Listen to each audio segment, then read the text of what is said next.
Right now, from the Room to Room Weather Center, here's Mississippi's Chief Meteorologist, Matt Lovehon.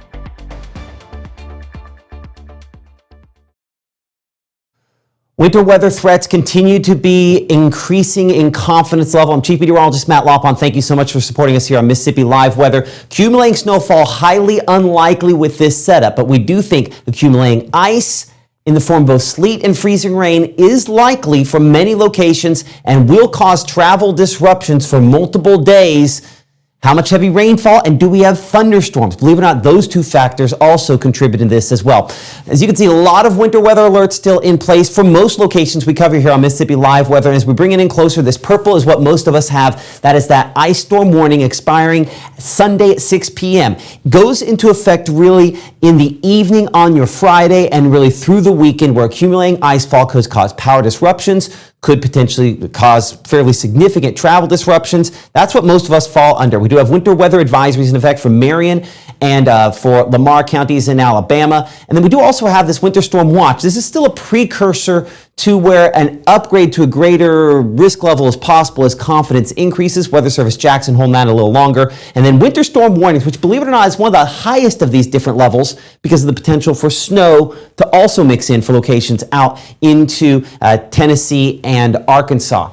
As you can see here, our day planner continues to keep things very benign the next 12 to 24 hours.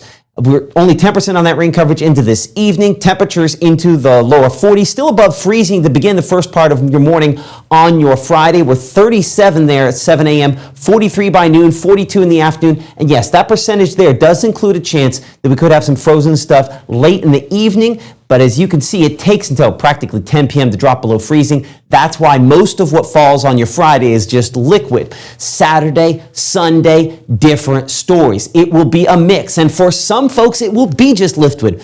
But for many, it will be a mix of sleet and freezing rain. Freezing rain, by the way, is another way to say ice. That is rain that freezes on contact. That obviously comes with some issues there. And we expect the precipitation probably extends perhaps in the second half of Sunday there before we dry things out by Monday. But we're cold enough, as you can see, Monday, Tuesday of next week, with single-digit low temperatures in some locations, we could be frozen and stuck where we're at for a little while. So obviously, significant concerns here. Coming up tonight in our live broadcast, 5, 6, 10 p.m. in the Room to Room Weather Center, we're going to be tracking, again, the impacts, that icing where it's most likely. And the hopeful idea is if you're praying for something where the warm air is and whether or not that can overcome, that's coming up tonight here in the Room to Room Weather Center. Keep it here for the latest.